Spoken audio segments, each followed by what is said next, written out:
গেল সোমবার এক রাতের বৃষ্টিতেই ৪২টি ওয়ার্ডের মধ্যে ২৮টি ওয়ার্ডের ১০,০০০ পরিবার জলবন্দী হয়ে পড়েন।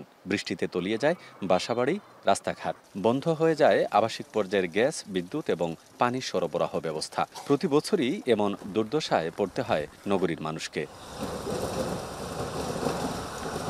বৃষ্টি কমে যাওয়ায় উপচে পড়া পানি নেমেছে ঠিকই, কিন্তু এখনও স্বাভাবিক জীবনে ফিরতে পারেননি কেউই। নানান সংকটে নাজেহাল সিলেট মহানগরীর বাসিন্দারা। কোমর ইমতা ফানি, বুক ইমতা ফানি, আমরা গর্তনে বাড়িতে মারা না, এরপরে কাপড় চোপড় বদলাইয়া ভিজা কাপড়ে বাড়ে গিয়ারে কাপড় লওয়া লাগে। নিচতলা বাসিন্দাদের রাতে ঘুমাইছিল, রাত 2টার পর থেকে হঠাৎ করে পানি বেড়ে যায়, সবার ঘরে পানি ঢুকে গেছে আর কি। ভোগান্তি 12 মাসেই আছে, পানি আসলেই ভোগান্তি। এছাড়া পাহাড়ি ঢলে ক্ষতিগ্রস্ত সীমান্তবর্তী উপজেলাগুলোতে বন্যার পানি নেমে গেলেও রাস্তাঘাট এখনও পানির নিচে থাকায় বন্যায় আক্রান্ত মানুষজনের দুর্ভোগের শেষ নেই।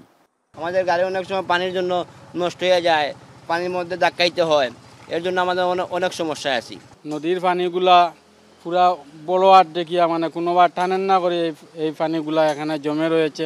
বাসাবাড়ির মানুষের খুব কষ্ট আছে। আমার রুমের মধ্যে আঁটু পানি শুকি, কালকে মাছাং বাইন্দাসে রেখা তাবালি চয়েছি।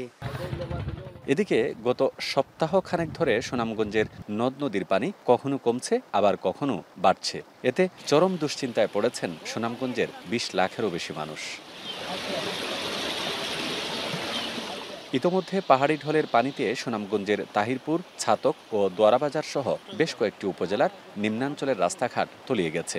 পানি বৃদ্ধি অব্যাহত থাকায় আতঙ্ক আর উৎকণ্ঠায় সময় পার করছেন ভাটির জেলার বাসিন্দারা।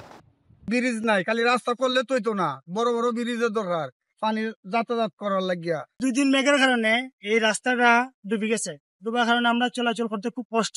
পানি বাড়ার কারণে আমরা যে জরুরি কাজে যারা আসতেছে, কেউ কেউ নৌকায়, এরপর ভিজে, এইভাবে পানিতে যোগাযোগ ব্যবস্থা খুব খারাপ হয়।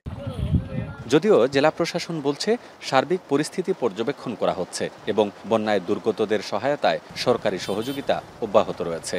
আমাদের যে এলাকাগুলো প্লাবিত হয়েছে, আমাদের উপজেলাগুলোতে, সেখানে আমরা ত্রাণ কার্য বিতরণ করেছি। আমরা আশ্রয় কেন্দ্রে যারা আসছিল তাদেরকে আমরা শুকনো খাবার, রান্না করা খাবার, স্থানীয় প্রশাসন এবং জনপ্রতিনিধিদের সমন্বয়ে আমরা সার্বিক ব্যবস্থাপনা করেছি।